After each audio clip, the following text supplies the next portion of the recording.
Hello అండి, నేను మీ జోయస్ అందాన్ని. ఈరోజు మంచి డెజర్ట్తో మేము ముందుకు వచ్చానండి. ఈరోజు నేను చేయబోయే రెసిపీ వచ్చేసి క్యారమిల్ బ్రెడ్ పుడ్డింగ్. ఈ క్యారమిల్ బ్రెడ్ పుడ్డింగ్ ఎలా చేయాలో వీడియోలో చూసేద్దామండి. ఓకే అండి, క్యారమిల్ బ్రెడ్ పుడ్డింగ్కి కావాల్సిన ఇంగ్రీడియంట్స్ ఒకసారి చూసేద్దాము. 4 స్లైసెస్ ఆఫ్ బ్రెడ్ తీసుకున్నానండి, 1 గ్లాస్ ఆఫ్ మిల్క్ తీసుకున్నాను, 2 ఎగ్స్, క్యారమిల్ చేసుకోవడానికి 1/2 కప్ వరకు షుగర్ అనేది తీసుకున్నాను, కొద్దిగా వెనిలా ఎసెన్స్ అండి. ఓకేనా, ఈ క్యారమిల్ బ్రెడ్ పుడ్డింగ్ అనేది ఎలా చేయాలో వీడియోలో చూసేద్దాం రండి.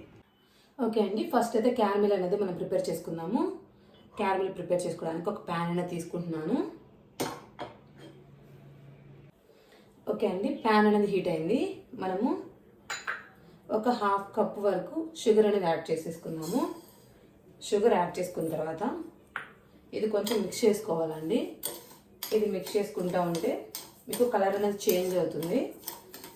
కలర్ చేంజ్ అయ్యి మెల్ట్ అవుతుంది. చూస్తున్నారు కదండి, మన షుగర్ అనేది మెల్ట్ అవుతుంది మంచిగా. మనం దీంట్లో వాటర్ ఏమి యాడ్ చేయాల్సిన అవసరం లేదు. ఈ ప్యాన్లో కొంచెం హీట్ చేసేసి ఈ కొంచెం షుగర్ వేయగానే మీకు ఇది కొంచెం ఇట్లా మెల్ట్ అయిపోతుంది. ఓకే అండి, చూడండి మన క్యారమిల్ అనేది రెడీ అయిపోయింది.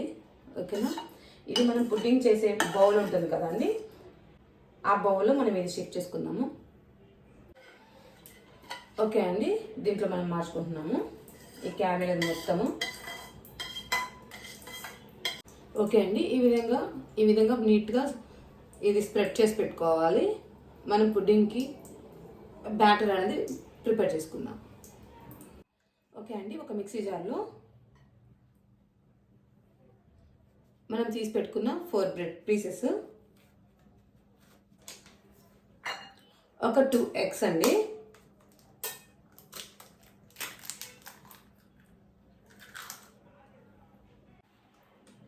ఓకే అండి, ఒక 2 స్పూన్స్ వరకు షుగరు, 1 గ్లాస్ మిల్క్ అండి వేసేసుకొని కొద్దిగా వెనిలా ఎసెన్స్ అండి. వెనిలా ఎసెన్స్ అనేది కొంచెం 1-2 డ్రాప్స్ అనేది వేసేసుకోవాలి. వేసుకొని వీటి మొత్తాన్ని మనం గ్రైండ్ చేసుకుందాం, ఫైన్ పేస్ట్ చేసుకోవాలి. ఓకే అండి, పుడ్డింగ్ చేయడం కోసము మనం ఒక ప్యాన్ తీసుకున్నాము. ప్యాన్లో వాటర్ వేసేసుకున్నాము.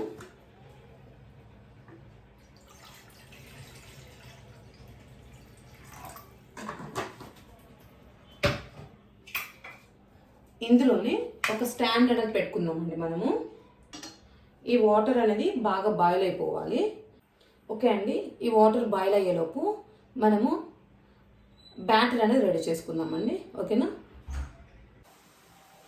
ఓకే అండి, మన వాటర్ అనేది బాగా బాయిల్ అవుతుంది.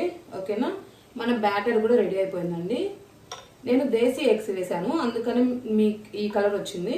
మీరు మామూలు ఎగ్స్ కూడా యూజ్ చేసుకోవచ్చు.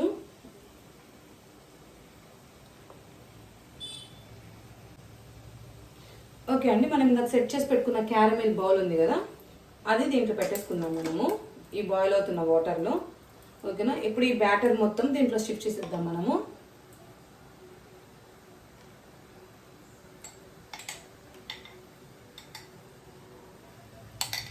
ఓకే అండి, ఇలా మనం సెట్ చేసుకున్న తర్వాత ఓకే అండి, ఈ విధంగా లిడ్ పెట్టేసి ఒక 15 to 20 మినిట్స్ వరకు కుక్ చేసుకుందాము.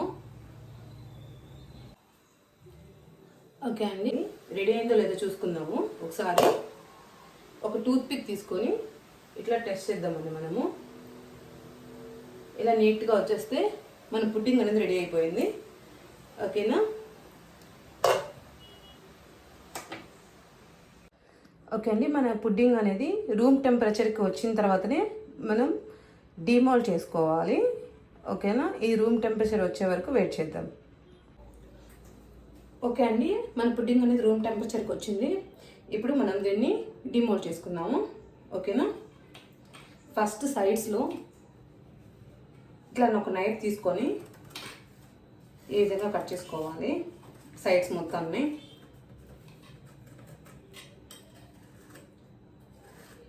ఇప్పుడు మనం దీన్ని ఫ్లిప్ చేసుకుందాం.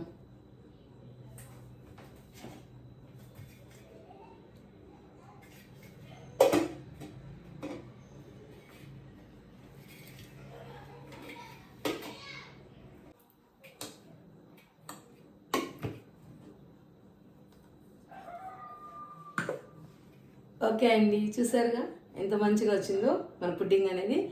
దీన్ని మనము గార్నిష్ చేసుకుందాము.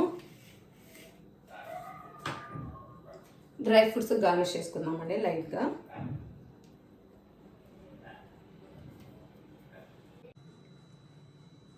ఈ రెసిపీ అనేది తప్పకుండా ట్రై చేయండి, చాలా టేస్టీగా అనిపిస్తుంది మీకు. ఓకేనా, ఇంకో వీడియోతో మేము ముందుంటాను.